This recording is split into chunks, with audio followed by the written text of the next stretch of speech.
Judas était plein de remords amers et de honte pour son acte perfide, quand il avait trahi Jésus. Et quand il vit les abus qu'endurait le Sauveur, il fut accablé. Il avait aimé Jésus, mais avait aimé l'argent plus qu'il ne l'avait aimé. Il n'avait pas pensé que Jésus s'autoriserait à être emmené par la foule qui l'avait amené à lui. Il s'est attendu à ce qu'il fasse un miracle et se délivre d'eux. Mais quand il vit cette foule en furie dans la salle de jugement, assoiffée de sang, la culpabilité l'envahit. Pendant que beaucoup accusaient Jésus avec véhémence, Judas se précipita à travers la foule, confessant qu'il avait péché en livrant un sang innocent. Il offrit au sacrificateur l'argent qu'il lui avait payé et les supplia de libérer Jésus, déclarant qu'il était entièrement innocent.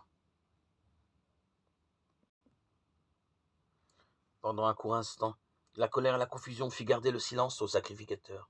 Il ne voulait pas que le peuple sache qu'ils avaient engagé un des disciples déclarés de Jésus pour le trahir et le livrer entre leurs mains. Ils voulaient garder le secret, le fait qu'ils avaient pourchassé Jésus comme un voleur et l'avaient emmené en secret. Mais la confession de Judas et son apparence hagard et coupable démasqua les sacrificateurs devant la foule, montrant que c'était la haine qui les avait amenés à arrêter Jésus. Comme Judas déclarait à voix haute que Jésus était innocent, les sacrificateurs répliquèrent « Que nous importe ? Cela te regarde » Matthieu 27, 4.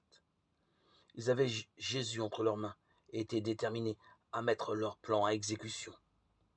Judas, submergé d'angoisse, jeta l'argent qu'il méprisait maintenant aux pieds de ceux qui l'avaient engagé. Et apeuré et horrifié, il partit se pendre.